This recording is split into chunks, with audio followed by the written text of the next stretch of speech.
بسم اللہ الرحمن الرحیم۔ وطر کی نماز 1 رکعت ہے یا 3 رکعت، اس سلسلے میں اختلاف ہے۔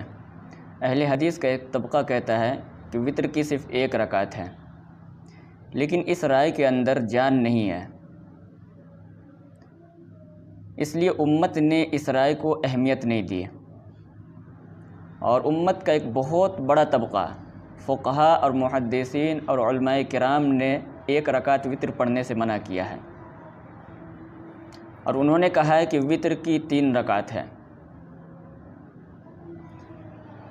حضرت حسن بصری رحمۃ اللہ علیہ فرماتے ہیں اجمع المسلمون علی ان الوطر 3، مسلمانوں کا اجماع اور اتفاق ہے اس بات پر کہ وطر کی 3 رکعت ہے۔ تو امت کے علماء کرام شروع ہی سے یہ کہتے آ رہے ہیں کہ وطر کی 3 رکعت نماز ہے۔ پھر 3 رکعت ہے تو اس کی کیفیت کیا ہے، اس کا طریقہ کیا ہے، اس میں شروع سے 2 رائے چلی آ رہی تھی، اور آج کل ایک نئی رائے لوگوں نے پیش کی ہے۔ اہل حدیث کے ایک طبقے نے ایک نئی رائے پیش کی ہے۔ شروع سے 2 رائے کیا آ رہی تھی کہ وطر کی 3 رکعت نماز ہے 2 قاعدے 1 سلام کے ساتھ۔ قاعدہ کہتے ہیں 2 رکعت کے بعد جو ہم بیٹھتے ہیں، دوسری رکعت میں، چوتھی رکعت میں، اس کو قاعدہ کہتے ہیں۔ تو ایک رائے یہ ہے کہ وطر کی 3 رکعت نماز ہے 2 قاعدے کے ساتھ 1 سلام کے ساتھ، یعنی دوسری رکعت میں بیٹھیں گے، یہ ایک قاعدہ ہوا، پھر تیسری رکعت میں بھی بیٹھیں گے، یہ دوسرا قاعدہ ہوا، 2 قاعدے ہوئے، پھر اسی تیسری رکعت میں سلام پھیر دیں گے، تو 1 سلام ہوا۔ تو 2 قاعدہ 1 سلام کے ساتھ 3 رکعت وطر ہے۔ یہ احناف کا خیال ہے۔ امام ابو حنیفہ رحمۃ اللہ علیہ نے اسی رائے کو لی ہے۔ دوسری رائے شوافیہ کی ہے، جو کہتے ہیں کہ 3 رکعت وطر ہے، لیکن 2 قاعدے 2 سلام کے ساتھ۔ کیا مطلب؟ دوسری رکعت پہ ہم بیٹھیں گے، قاعدہ کریں گے، اس کے بعد اس میں سلام پھیر دیں گے، 1 قاعدہ 1 سلام ہو گیا، پھر تیسری رکعت کے لیے کھڑے ہوں گے، اور 1 رکعت مکمل کرنے کے بعد پھر بیٹھیں گے، قاعدہ کریں گے، تشہد وغیرہ پڑھ کر کے پھر سلام پھیر دیں گے، تو دوسرا قاعدہ ہوا، دوسرا سلام ہوا۔ تو امام شافعی رحمۃ اللہ علیہ کے نزدیک 2 قاعدے 2 سلام کے ساتھ 3 رکعت وطر ہے، اور سعودی وغیرہ میں آج کل یہی طریقہ رائج ہے۔ آپ نے دیکھا ہوگا سعودیہ کے علماء کرام نے یہی قول کو راجح قرار دیا ہے، اور وہاں لوگ جو وطر پڑھتے ہیں وہ اسی طریقے کے مطابق پڑھتے ہیں کہ وطر کی 3 رکعت پڑھتے ہیں 2 قاعدے اور 2 سلام کے ساتھ، یعنی 2 رکعت پڑھ کر کے سلام پھیر دیا، پھر تیسری رکعت میں قاعدہ کیا، پھر سلام پھیرا، تو ان کے نزدیک 2 قاعدہ 2 سلام ہے۔ اور امام ابو حنیفہ رحمۃ اللہ علیہ کے نزدیک قاعدہ تو 2 ہے لیکن سلام 1 ہے اخیر میں۔ یہ 2 رائے شروع سے چلی آ رہی تھی، ان دونوں کے پاس اپنے اپنے دلائل ہیں۔ ایک نئی رائے پیش ہوئی ہے، پھر اہل حدیث لوگوں نے پیش کی ہے، وہ یہ ہے، اہل حدیث کے بعض طبقوں نے کہا ہے کہ وطر کی 3 رکعت نماز ہے، ہم لوگ بھی مانتے ہیں، لیکن 1 قاعدے 1 سلام کے ساتھ۔ پہلی رکعت پڑھ کر کے کھڑے ہو جائیں گے، دوسری رکعت پڑھ کر کے پھر کھڑے ہو جائیں گے، بیٹھنا نہیں ہے، تیسری رکعت پڑھ کر کے تب بیٹھیں گے، اب بیٹھنے کے بعد اسی میں تشہد وغیرہ درود وغیرہ پڑھ کر کے پھر سلام پھیریں گے، تو قاعدہ بھی 1 ہوا، سلام بھی 1 ہوا۔ یہ ایک تیسری رائے نکل کر کے آگئی امت کے اندر۔